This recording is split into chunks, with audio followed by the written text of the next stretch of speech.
Hello everyone.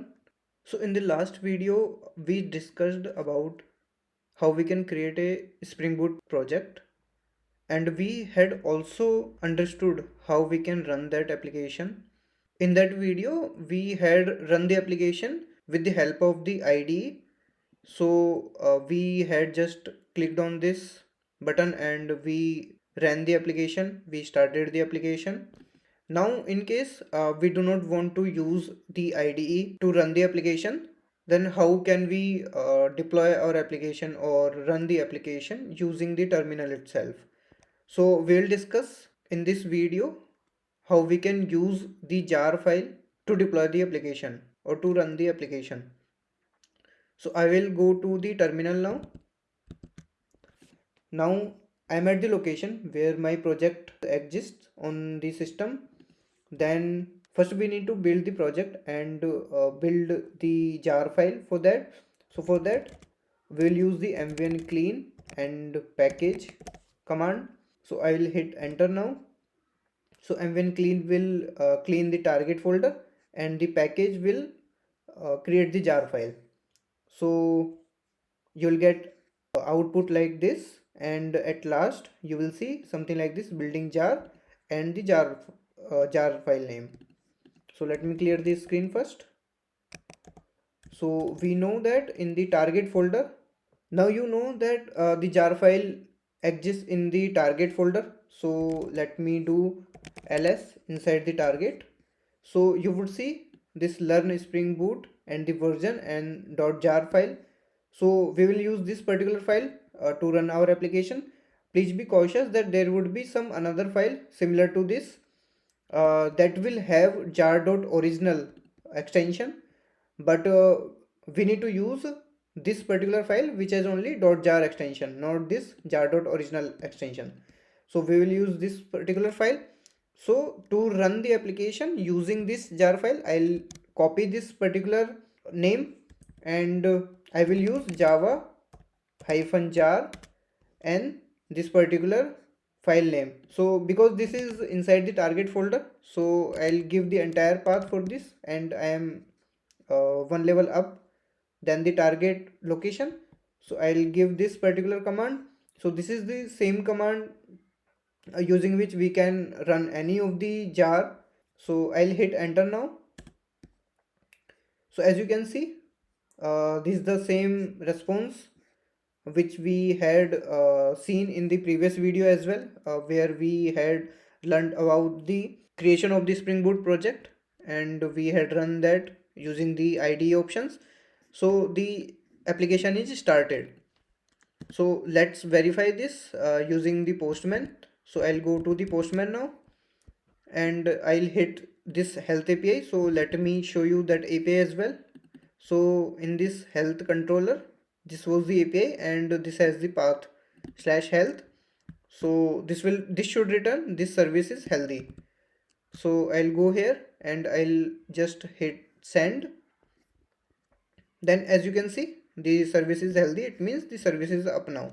Let me clear the response and I'll go to the terminal again.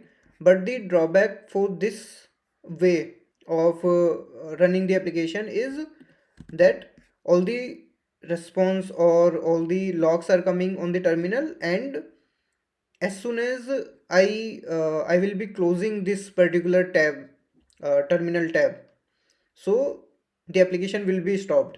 But we would not want that, especially for the production environments or for the remote systems. It would not be a feasible way to run an application. So for that, let's see some another approach.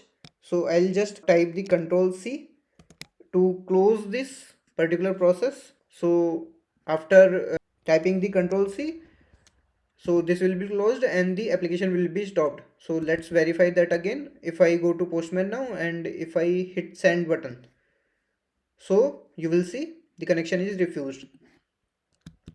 So let me clear the screen again. So now what I want now that the application should be running in the background so that I can easily close my terminal. So for that we'll use the ampersand at the end. And now if we try to run the application, then let's see what happens. So the application is running in the background and it has given us the process ID, and the application is running back in background, and it has printed all the logs. So if I hit enter now, so as you can see, I can do something else as well in this terminal. It is not blocking my terminal. And if I go to the postman and if I try to hit the API again, so the service is up again. But again the same problem exists if I close this particular terminal. So this is asking, do you want to terminate running processes in this tab? Because this particular process 61244, this process will be ended and our application will be stopped. So let's see if our application gets stopped. So let's click on terminate. Then if I go again to the postman and if I hit send, so you can see our application was stopped and we are receiving this particular error. What is the solution now? So we want that the application should be running in the background, as well as it should not be stopped as soon as we close the terminal. So for that we will use the same command, java -jar, then target, and inside that this particular name of the jar, then ampersand.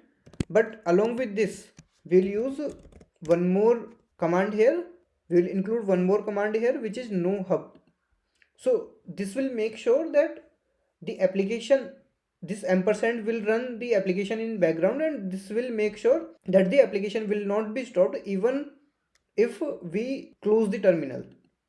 So this is very much useful in case of remote systems or in the productions if we want to run some application using jar. So let's hit enter now and let's see whether our solution works or not. Okay, so I made a mistake. It should be no hub actually. So it is saying that this is the process ID 61273, and it is also saying that appending output to no hub.out.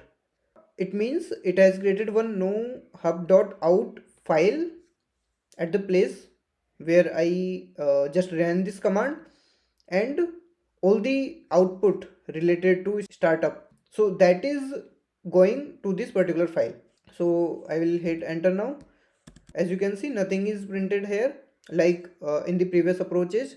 And if I do ls, so you can see no hub.out is there. And if I just do tail and let's say the last 10 files, 10 lines, if I want to print, so if I do this, so as you can see, these are the starting logs. So everything is perfectly fine. Let's go to the postman now to check whether the application is running properly or not. So if I hit send now, you can see the service is healthy. It means the application is up now. Now we'll see by closing the terminal whether the application runs after that also. Let me open one more terminal first so that I do not lose the terminal. Let me close this particular terminal now. So it is again asking me, do you want to terminate the running processes in this tab? So I'll say click on terminal, terminate. So now if I check again in the postman, let me clear the response first. Then if I send the request, congratulations. So you can see the service is healthy. We are getting the response as usual. So it means the application is up and it is working properly even after closing the terminal. So this way you can use the jar file also to deploy your Spring Boot application. That's all for this video. If you face any type of issue, please let me know in the comment section, and don't forget to subscribe the channel. Thank you. See you in the another video.